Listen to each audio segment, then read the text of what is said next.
بسم اللہ الرحمن الرحیم۔ السلام علیکم۔ کیسے مزاج ہیں آپ لوگوں کے؟ امید ہے آپ سب لوگ بالکل ٹھیک ہوں گے۔ میں بھی آپ لوگوں کی دعاؤں سے ٹھیک ہوں اور ایک نئی ویڈیو کے ساتھ حاضر ہوئی ہوں۔ آج میری چھٹی تھی آفس سے، تو میں نے کہا چلیں تھوڑا سا ٹائم نکالتی ہوں۔ 2-3 اپڈیٹس تھیں، چھوٹی چھوٹی سی خبریں، میں نے کہا وہ میں اپڈیٹ کر دوں۔ آپ لوگوں میں سے بہت سارے لوگ آلریڈی جو ہے وہ اس سے آگاہ ہوں گے، لیکن بعض اوقات ایسا ہوتا ہے کہ جو لوگ میرے ویورز ہیں اور جو میری ویڈیوز دیکھتے ہیں اور سننا پسند کرتے ہیں، وہ مجھ سے ریکویسٹ کرتے ہیں کہ میم آپ بھی ضرور جو ہیں وہ جو بھی نئی اپڈیٹ ہے وہ دیا کریں، ہم آپ پہ بلیو کرتے ہیں۔ تو میں نے کہا چلیں کوئی بات نہیں، میں بھی ایک چھوٹی سی ویڈیو اس سلسلے میں بنا دیتی ہوں۔ تو 2-3 چیزیں آپ کو بتانی تھیں۔ سب سے پہلے تو اپڈیٹ یہ کرنی ہے کہ 3 دن پہلے جو ہے وہ نئے اسکالرشپ جو ٹرکی ہر سال تقریباً 4-5 ہزار بچوں کو پورے 100 سے زیادہ ممالک میں آفر کرتا ہے۔ اسکالرشپ، فری اسکالرشپ ہوتی ہے، جس میں تمام اخراجات ترکی گورنمنٹ جو ہے وہ اٹھاتی ہے، اور ہزاروں کی تعداد میں، لاکھوں کی تعداد میں پوری دنیا سے اپلیکیشنز بچوں کی آتی ہیں، اور ان میں سے وہ ہنرمند اور جو سب سے زیادہ قابلیت والے بچے ہوتے ہیں ان کو وہ پک کرتی ہے۔ پراپر ایک پروسیجر ہوتا ہے، اور ہر سال بہت مختصر سے عرصے کے لیے وہ ڈیٹ اناؤنس کرتی ہے۔ تو اس سال کے لیے جو ڈیٹ اناؤنس ہوئی ہے وہ 10 جنوری سے لے کے 20 فروری تک ہے۔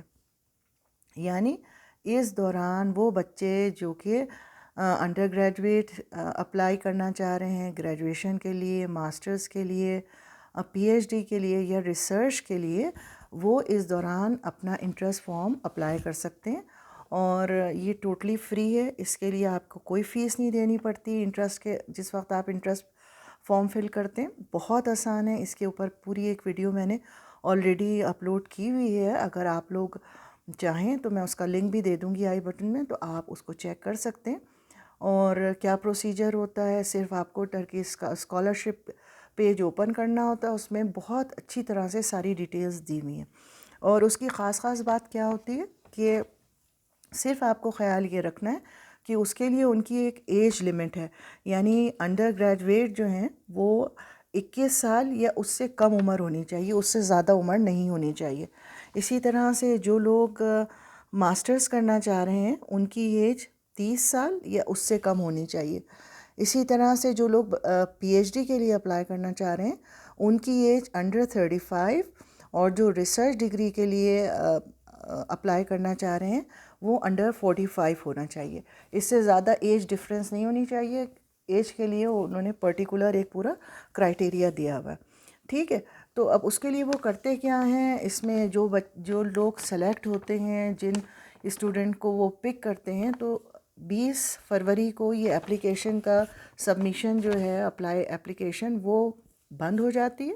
اس کے بعد ان کا پروسیس اسٹارٹ ہوتا ہے پک اینڈ چوز کا، جس میں سے وہ پوری 100 سے زیادہ ممالک جو پوری دنیا میں بچوں نے جو اپلائی کیا ہوا ہوتا ہے، ان میں سے وہ ہنرمند اور بیسٹ اسٹوڈنٹس جو ہیں ان کو پک کرتے ہیں اور ان کو آفر کرتے ہیں انٹرویو کے لیے۔ تو اس انٹرویو میں ان کا مقصد کیا ہوتا ہے، 15 منٹ سے لے کے 30-40 منٹ تک کا انٹرویو ہوتا ہے۔ اپنے ڈاکومنٹس کے ساتھ آپ کو جانا ہوتا ہے، وہ ویریفائی آپ کے ڈاکومنٹس کرتے ہیں، آپ سے کوشچن پوچھتے ہیں، اور اس کے بعد ان کا فائنل ڈیسیجن آپ کو ملتا ہے۔ تو اس پورے پروسیس میں جو ہے فروری تک، یعنی 10 جنوری سے لے کے 20 فروری کے بعد یہ اپلیکیشن بند ہو جاتی ہے، اور اس کے بعد 20 فروری سے لے کر تقریباً 10 دن فروری کے، مارچ اینڈ اپریل اور مئی میں وہ اپلائی کرنا شروع کر دیتے ہیں، آپ کو انویٹیشن دینا شروع کر دیتے ہیں، اور جون جولائی میں آپ کو انٹرویو کالز عموماً جو ہے وہ جون جولائی میں انٹرویو کالز ملنا شروع ہو جاتی ہیں، اور اس کے بعد اگست کے اندر جو فائنل ڈیسیجن ہے وہ آپ کو لیٹر مل جاتا ہے، جو بچے سلیکٹ ہوتے ہیں اس اسکالرشپ کے لیے۔ اور یہ فلی فنڈڈ ہے، اس میں کوئی پیسہ آپ کو نہیں دینا پڑتا۔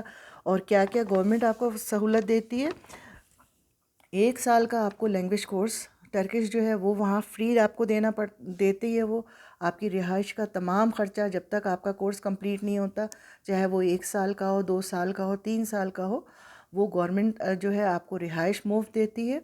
رہائش کے ساتھ ساتھ آپ کی ہیلتھ انشورنس جو ہے وہ بھی گورنمنٹ کے ذمے ہوتی ہے. اس کے علاوہ آپ کے آنے کا ٹکٹ اور جب آپ کا کورس کمپلیٹ ہو جاتا ہے تو گھر جانے کا واپسی کا ٹکٹ، یہ دونوں ٹکٹ جو ہے وہ گورنمنٹ آپ کو فراہم کرتی ہے.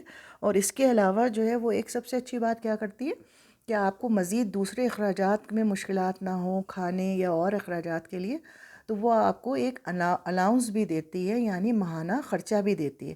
تو ہر مہینے گورنمنٹ کی طرف سے بچوں کو، جو بچے انڈر گریجویٹ ہیں ان کو تقریباً 1000 ٹرکش لیرہ پر منتھ ملتا ہے. اسی طرح سے جو ماسٹرز کے لیے اپلائی کرتے ہیں اور سلیکٹ ہوتے ہیں ان کو 1400، جو پی ایچ ڈی کے لیے اپلائی کرتے ہیں ان کو 1800 ٹرکش لیرہ اور 1400 ٹرکش لیرہ، اور اس کے علاوہ پی ایچ ڈی کے لیے 1800 ٹرکش لیرہ. تو یہ جو ہے وہ گورنمنٹ آپ کو فراہم کرتی ہے آپ کے تمام اخراجات کو، اور آپ تاکہ آپ پرسکون ہو کے تعلیم حاصل کر سکیں. کرنا آپ کو کیا ہوتا ہے، سب سے پہلے اپلیکیشن آپ کو اپلائی کرنے کے لیے، کہ میں نے آپ کو پہلے بھی بتایا یہ ٹوٹلی فری ہے، لیکن آپ کو اپنا یونیورسٹی کی ریسرچ ضرور کرنی ہے کہ آپ کس یونیورسٹی کو، جو سلیکشن آپ کی ہے وہ کچھ اچھی یونیورسٹیز ہیں ان کے نام جہاں آپ پڑھنا چاہتے، یا یہ کہ جو آپ کا جس سبجیکٹ میں آپ کا انٹرسٹ ہے وہ سبجیکٹ کون کون سی یونیورسٹیز جو ہیں وہ آفر کر رہی ہیں. یہ ریسرچ آپ کو پہلے سے کر کے رکھنی ہوتی ہے، کیونکہ جس وقت آپ اپلیکیشن فل کرتے ہیں یہ 2 سوال وہ آپ سے پوچھتے ہیں، چوائسیز پوچھتے ہیں کہ بھئی آپ کیا کیا کرنا چاہ رہے ہیں، کس چیز میں داخلہ لینا چاہ رہے ہیں، اور کون کون سی یونیورسٹی ہیں جن کو آپ پریفر کرتے ہیں. ٹھیک ہے، تو یہ چیزیں آپ کو پہلے سے معلوم ہونی چاہیے اور آپ کو تیاری ہونی چاہیے. تو ایک تو مجھے آپ کو یہ اپڈیٹ دینی تھی کس طرح سے ہوتی ہے، کیا طریقہ کار ہے. اس کے اوپر جیسے میں نے پہلے کہا پوری ایک ویڈیو میری موجود ہے، اس کو اگر آپ دیکھ لیں گے تو کافی آپ کے ذہن میں اگر کوئی چھوٹے موٹے سوال ہیں تو وہ حل ہو جائیں گے. اچھا، دوسری بات جو ہے وہ ایک اہم، کافی عرصے سے میں نے پچھلے بھی اپنی ایک ویڈیو میں آپ لوگوں کو بتایا تھا کہ ٹی آر سی جو ہے وہ اکثر لوگ جو ہیں وہ یہ کمپلین کر رہے ہیں کہ ان کے پاسپورٹ جو ہے اس جہاں پہ ویزا وہ دیتے ہیں، تو ویزا جب جس پاسپورٹ کے پیج پہ ویزا لگا ہوا ہوتا ہے تو وہاں پر بار کوڈ ہوتا ہے، یعنی پہلے ویزے کی ڈیٹ ہوگی، آپ کا نام ہوگا، تاریخ کب جانا ہے، کب ایکسپائر ہو رہا ہے، اور نیچے ایک بار کوڈ ہوتا ہے. تو اس بار کوڈ کے اوپر ایک لائن لکھی ہوئی ہوتی ہے 4-5 الفاظ کی ترکی میں، جس کا مطلب یہ ہوتا ہے کہ وہاں آپ کو وزٹ ویزا تو الاؤ کر دیا ہے، مگر وہاں جا کر آپ ٹی آر سی اپلائی نہیں کر سکتے، یعنی ای اقامت جو ہے اس کو آپ اپلائی نہیں کر سکتے، یعنی ہم آپ کو اجازت نہیں دیتے. تو برائے مہربانی جو لوگ پہلے تو یہ جو تھا کیا کہتے ہیں، مہینے بھر پہلے بہت کم سننے میں آ رہا تھا، لیکن اب جو ہے وہ تقریباً پاکستان سے بھی 2-3 جگہ سے سننے میں ملا ہے، مختلف چھوٹے شہروں کے اندر، پنجاب کے کچھ شہروں سے لوگوں نے اپلائی کیا تھا، تو وہاں سے بھی یہی سننے کو ملا. آئی ڈونٹ نو کہ اس کا کیا ریزن ہے، ان کا کیا کرائیٹیریا ہے، یا یہ کہ وہ مستقبل میں یہ کرنے ہی جا رہے ہیں. تو بعض دفعہ ہوتا ہی ایسا ہے کہ امیگریشن میں جب کوئی پالیسی چینج کرنی ہوتی ہے تو اس کو ایکسپیریمنٹل طور پہ وہ تھوڑے پیمانے پہ شروع کرتے ہیں تاکہ اس کا ریئیکشن دیکھیں. تو کچھ بھی نہیں کہہ سکتا، ہو سکتا ہے ابھی انہوں نے تھوڑا ہلکے کر کے. تو ہوتا کیا ہے، جب جس جگہ پر آپ کو ویزا ملا ہوا ہے، ویزے کی ڈیٹیل ہے اور نیچے ایک لمبا سا بار کوڈ ہے، بار کوڈ کے اوپر بالکل یہ الفاظ لکھے ہوئے ہوتے ہیں. تو برائے مہربانی آپ لوگ اگر اپلائی کر رہے ہیں تو اب ٹکٹ خریدنے سے پہلے اگر آپ کے ویزے پہ یہ لائن ہے تو آپ کو یہ بات کلیئر ہو جانا چاہیے کہ اگر آپ ترکی آنے کے بعد ٹی آر سی اپلائی کریں گے تو آپ کا ٹی آر سی جو ہے وہ کینسل ہو جائے گا، آپ کو نہیں ملے گا. تو برائے مہربانی اگر آپ صرف ٹی آر سی کے لیے آنا چاہ رہے ہیں تو مت آئیں، اور اگر ٹی آر سی کے لیے آنا چاہ رہے ہیں اور آنے کے بعد آپ کو پتہ چلا ہے تو کم از کم آپ ٹی آر سی کے لیے جو ہے وہ کسی سے بات نہ کریں اور پیسے جو ہیں اپنے برباد نہ کریں. کیونکہ اکثر لوگ ایسا ہے کہ وہ کہتے ہیں کہ جی کوئی مسئلہ نہیں ہے، آپ ہم کو اتنے ہزار دے دیں، ہم لائر کر لیں گے اور اب آپ کو ویزا دلوا دیں گے. لیکن یہ کہ اگر ویزے پہ انہوں نے پہلے سے لکھا ہوا ہے تو آپ ان کو چیلنج نہیں کر سکتے، کیونکہ ان کے پاس ایک واضح ویلڈ ریزن ہوگا کہ دیکھیں ہم نے تو آپ کو آنے سے پہلے ہی بتا دیا تھا کہ آپ اپلائی نہیں کر سکتے. اب وہ کیا ریزن ہے، یہ تو وہ جنہوں نے اپلائی کیا وہ جانتے ہیں یا پھر گورنمنٹ جانتی ہے. لیکن اور یہ بھی جیسا میں نے آپ کو پہلے بتایا، ہو سکتا ہے یہ ایکسپیریمنٹل طور پہ انہوں نے تھوڑا تھوڑا سے کر کے ہلکے ہلکے، پچھلے مہینے بہت کم سننے میں آ رہا تھا، اس مہینے جو ہے وہ اکثر سننے میں آ رہا ہے کہ لوگوں کو ویزے ملیں، اور اس ویزے کے اندر یہ لکھا ہوا ہے کہ وہاں جانے کے بعد آپ ٹی آر سی اپلائی نہیں کر سکتے۔ اور اس سے پہلے بھی ویڈیو میں نے جیسے آپ لوگوں کو پہلے بھی بتایا ہے کہ 2023 کے پہلے جو ہے یہ اپنے قانون میں کافی تبدیلیاں کریں گے، تو اس چیز کا آپ خیال رکھیں۔ یہ ایک مجھے تھوڑا سا آپ کو بتانا تھا۔ اچھا، دوسری بات ایک سننے میں یہ آ رہا ہے اکثر، اور جب آپ اناتولیا کی ویب سائٹ کو آن کرتے ہیں تو اس میں سب سے پہلے یہ پاپ اپ ہوتا ہے کہ اب جو ریفیوزل ہے، جن لوگوں کو ریجیکٹڈ ہو جاتے ہیں، ریفیوز کر دیتے ہیں ویزا، ان کو اب 3 مہینے کا انتظار نہیں کرنا پڑ رہا ہے۔ تو ہوتا کیا تھا کہ فرض کیجئے کسی نے ویزا اپلائی کیا اور وہ ریجیکٹ ہو گیا، ریفیوز ہو گیا، تو ان کو 3 مہینے کے لیے انتظار کرنا پڑتا تھا دوبارہ ویزا اپلائی کرنے کے لیے۔ لیکن اب انہوں نے کیا کہا ہے کہ اگر آپ نے ویزا اپلائی کیا ہے اور جسٹ سپوز جیسے آج آپ کا ریفیوزل آپ کو ملا ہے، تو آپ کو اب انتظار کرنے کی ضرورت نہیں ہے، آپ نیکسٹ ڈے اپلائی کر سکتے ہیں۔ تو یہ لوگ بہت خوش ہو رہے ہیں اس کے لیے، بہت کہ جی بہت اچھا ہوا، ہم دوبارہ اپلائی کر سکتے ہیں۔ لیکن دیکھیے، عقل میں آنے والی بات یہ ہے کہ اپلائی کر سکتے ہیں، اگر انہوں نے نیکسٹ ڈے آپ کو اپلائی کرنے کو کہہ دیا ہے تو سب سے پہلے تو یہ سوچنے کی بات ہے نا کہ انہوں نے ریجیکٹ ہی کیوں کیا۔ اگر نیکسٹ ڈے آپ کو دوبارہ اپلائی کرنا ہے تو پھر انہوں نے ریجیکٹ کیوں کیا؟ اور کیونکہ جو ٹرکی ایمبیسی ہے وہ آپ کو ویلڈ ریزن نہیں بتاتی ہے کہ آپ کا ویزا کیوں ریجیکٹ کیا گیا۔ تو بعض اوقات کیا ہوتا ہے، آپ کو اندازہ ہوتا ہے کہ آپ کا ریفیوزل کیوں آیا ہے، کوئی چیز کمی ہے، آپ کو پتہ ہے بھئی آپ کا بینک بیلنس اچھا نہیں تھا، یا آپ نے فیک ڈاکومنٹس لگائے ہیں، یا کوئی اور بڑی پرابلم ہے، یا آپ پہلے بھی ریجیکٹ ہو چکے ہیں، یا آپ کوئی اور آپ کے ساتھ مسئلہ ہے، تو اس صورت میں تو آپ کو اندازہ ہے۔ لیکن اگر آپ اپلیکیشن بھی دیں گے، معلوم بھی کریں گے کہ بھئی ہم کیوں ریجیکٹ ہوئے ہیں، وہ آپ کو نہیں بتائیں گے۔ اس میں انہوں نے واضح لکھا ہوا ہے کہ ہم آپ کو ریزن بتانے کے پابند نہیں ہیں۔ تو میرا کہنے کا مقصد یہ ہے کہ یہ بہت کوئی خوشی کی خبر نہیں ہے، اور گھبرا کے اور خوشی میں آپ فوراً ایسا نہ ہو کہ ایک دن ریجیکٹ ہوا ہے اور نیکسٹ ڈے آپ دوبارہ اپلائی کر لیں۔ تو یہ غلطی ہرگز نہیں کیجیے گا، کیونکہ ان کا تو کوئی نقصان نہیں جائے گا۔ آپ دوبارہ ویزا فیس بھریں گے، اناتولیا کی جو فیس ہے وہ سبمٹ کریں گے، اس کے علاوہ تھوڑی بہت جو اور تبدیلیاں اور چیزیں، اگر فرض کیجیے آپ کو انشورنس نہیں لینی ہوئی، ڈیٹ ظاہر بات ہے جو آپ نے پہلے اپلائی کیا ہوا کچھ اور ڈیٹس ہوں گی، وہ آپ اپلائی کریں گے، تو اس سب میں آپ کا اخراجات زیادہ ہوں گے، اور اگر سیم پیپر ہیں، کوئی اس میں تبدیلی نہیں ہے، تو ریجیکٹ ہونے کے چانسز دوبارہ ہیں۔ اچھا، جو مین ریزنز ہوتے ہیں ریجیکشن کے وہ کیا ہوتے ہیں؟ سب سے پہلے تو جیسے میں نے آپ کو پہلے بتایا کہ آپ کے پاس جو آپ کا بینک اسٹیٹمنٹ ہے وہ بہت ویک ہوتا ہے۔ ویک سے مطلب یہ 1.5-2 لاکھ 2.5 لاکھ پڑے ہوئے ہیں اور آپ نے اپلائی کر لیا فیملی کے ساتھ، یا میاں بیوی صرف ہیں، تو اگر بہت کم رقم ہوتی ہے تو وہ اس کو بھی کیلکولیٹ کرتے ہیں کہ بھئی آیا یہ اگر جائیں گے اور ان کا ٹرپ 2 ہفتے کا ہے یا 3 ہفتے کا ہے تو اس میں ان کے لیے اخراجات پورے ہوں گے کہ نہیں ہوں گے، تو یہ ان کے پاس ایک چوائس ہوتی ہے۔ دوسری بات یہ کہ اگر اسٹیٹمنٹ ہی آپ نے فیک لگایا ہوا ہے، کسی سے پیسے لے کے اچانک اس میں ڈال دیے، اور اس سے پہلے آپ کے بینک بیلنس میں کچھ بھی کوئی خاص پیسہ 1 لاکھ 1.5 لاکھ 2 لاکھ تھے، اچانک آپ نے جمع کروانے سے پہلے کسی سے پیسے لیے اور اس میں ڈال کر اور بینک اسٹیٹمنٹ اپنا شو کر دیا کہ 5 لاکھ 7 لاکھ 10 لاکھ موجود ہیں، تو وہ بھی وہ ٹریس آؤٹ کر لیتے ہیں، ان کو پتہ ہوتا ہے کہ کسی سے پیسے لے کے انہوں نے اس طرح سے کیا، تو اس میں بھی ریجیکشن کے چانسز بہت ہیں۔ تیسری اہم بات یہ ہوتی ہے کہ اگر فرض کیجئے آپ نے جاب لیٹر فیک لگایا ہے، یا اپنے آپ کو بزنس مین شو کیا ہے اور آپ نے تمام معلومات، اپنا بزنس نمبر، اپنا چیمبر آف کامرس کا نمبر، ٹیکس نمبرز پورے نہیں دیے، غلط ہیں، تب بھی ریجیکشن ہوتی ہے۔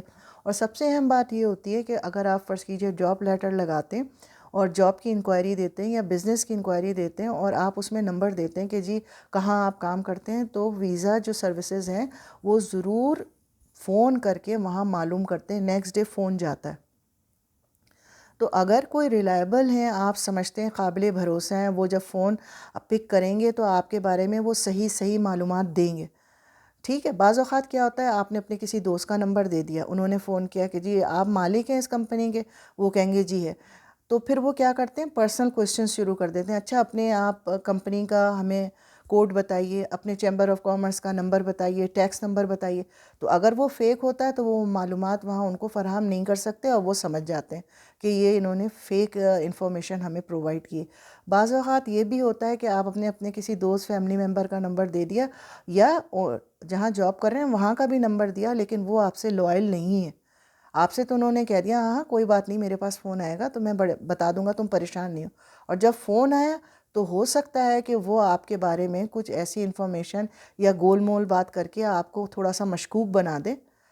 تو آپ کو تو نہیں پتا انہوں نے ان سے کیا بات کی ہے. تو جب بھی کسی کا کانٹیکٹ نمبر دیجئے، پورا بھروسہ آپ کو ہونا چاہیے کہ وہ آپ کے لیے اچھا جو ہے وہ ریمارکس دیں گے، اچھی جو ہے وہ رپلائی کریں گے اور فون اٹھائیں گے ضرور. ایسا نہیں ہے کہ اس کال کو مس کر دیں گے. تو بہت ساری چھوٹی چھوٹی سی باتیں ہوتی ہیں. تو اگر آپ نیکسٹ ڈے اپلائی کرنا چاہ رہے ہیں تو ہرگز نہ کریں جب تک جو ریفیوز آپ سمجھتے ہیں کہ جو فیکٹرز انوالو ہیں آپ کے ریجیکشن میں وہ دور نہ ہو جائیں. کیونکہ دوبارہ آپ اپلائی کریں گے، اگر پیپر سیم ہے تو وہ دوبارہ ظاہر بات ہے آپ ریجیکٹ ہوں گے. ایسا تو نہیں ہو سکتا کہ ایک دفعہ انہی پیپرز میں آپ کو انہوں نے ریجیکٹ کر دیا اور نیکسٹ ٹائم انہی پیپر پہ. ادروائز کیا ہوگا کہ پھر تو جو ایمبیسی ہے اس پہ بلیم آئے گا نا کہ آپ فیس کے لیے ایسا کر رہے ہیں کہ تاکہ آپ کو 2 دفعہ فیس ملے. یہی پیپر ہم نے پہلے جمع کیے تھے تو آپ نے ویزا دیا نہیں.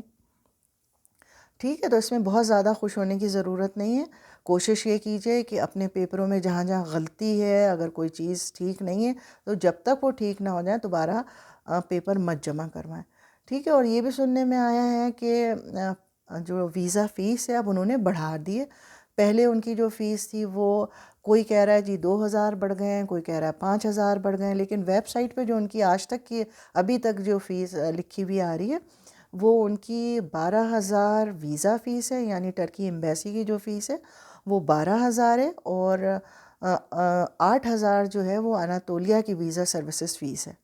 اور یہ دونوں فیس جو ہے یہ دونوں نان ریفنڈیبل ہیں، یعنی اگر ایک دفعہ آپ نے دے دی تو ان دونوں فیس میں سے کوئی چیز واپس نہیں ہوتی.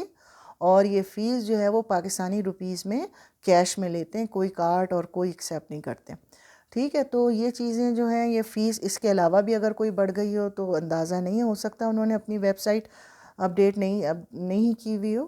دوسری ایک بات ان کی ویب سائٹ پہ یہ بھی آپ کو ملے گی، اگر آپ دیکھیں گے کہ اب انہوں نے اناتولیا ویزا سروسز جو ہیں اس کے ٹائمنگ بھی چینج کر دی ہیں. پہلے 5 بجے تک تھا، اب انہوں نے صرف 3 بجے تک کر دیا ہے، 9 سے 3. اور اگر آپ کلیکٹ کرنے جا رہے ہیں اپنا پاسپورٹ تب آپ 5 بجے تک جا سکتے ہیں، لیکن فارم جمع کروانے کے لیے انہوں نے 2 گھنٹے کم کر دیے ہیں. 3 بجے آفس ان کا بند ہو جاتا ہے، اپلیکیشن سبمٹ نہیں کرتے. ٹھیک ہے. تو یہ 2-3 باتیں جو ان کی ویب سائٹ پہ. اچھا، اس کے علاوہ ایک بات انہوں نے پہلے ان کے پاس پریمیم لانچ سروس تھی جس کے وہ کچھ ایکسٹرا پیسے لیتے تھے، لیکن ایکسٹرا فیسلٹیز دیتے تھے ان لوگوں کو کہ جو کہ پرسکون ماحول میں، اور ان کی مدد سے سروسز ایکسٹرا ود ریفریشمنٹ الگ ماحول میں فل کر کے اپنا فارم اور دوسری چیزیں. تو اس کے ان کی مخصوص فیس تھی، لیکن اب انہوں نے یہ سروس جو ہے اناتولیا ویزا سروسز والوں نے بند کر دی ہے. اب یہ نو مور لانگر اویلیبل ہے. ٹھیک ہے. تو یہ چھوٹی چھوٹی سی باتیں تھیں، میں نے کہا میں تھوڑا سا آپ کو بتاؤں اس کے بارے میں، ڈیٹیلز بھی بتا دوں. تو آپ لوگوں کو خیال رکھنا ہے. سب سے پہلے تو جو ویزا ہے اس کا خیال کرنا ہے کہ اگر وہ آلریڈی اس پہ یہ ریمارکس لکھے ہیں، میں اس کو ڈسکرپشن باکس میں جو لکھا ہوا ہوتا ہے وہاں ٹرکی میں وہ وہاں لکھ دوں گی تاکہ آپ کو اندازہ ہو، اور اس کو دیکھ لیں ضرور. آپ ذہن میں رکھ کر آئیں، اپنے ڈالر کے حساب سے اپنا بجٹ نہیں بنائیں. آگے پیچھے ڈالر جو ہے وہ کیونکہ روز کبھی آگے ہو رہا ہے کبھی پیچھے ہو رہا ہے، مہنگائی بڑھ رہی ہے، پرائزز بڑھ رہے ہیں. تو آنے سے پہلے بہت سوچیے سمجھیے، ایسا نہ ہو کہ پیسہ سارا برباد ہو جائے اور اس کے بعد پھر 4-6 مہینے بعد آپ خالی ہاتھ جو ہیں وہ واپس جانے کا ارادہ کر لیں. ٹھیک ہے. تو اپنا بہت خیال رکھیے گا، دعاؤں میں یاد رکھیے گا. انشاءاللہ تعالیٰ پھر ملاقات ہوگی. اللہ حافظ.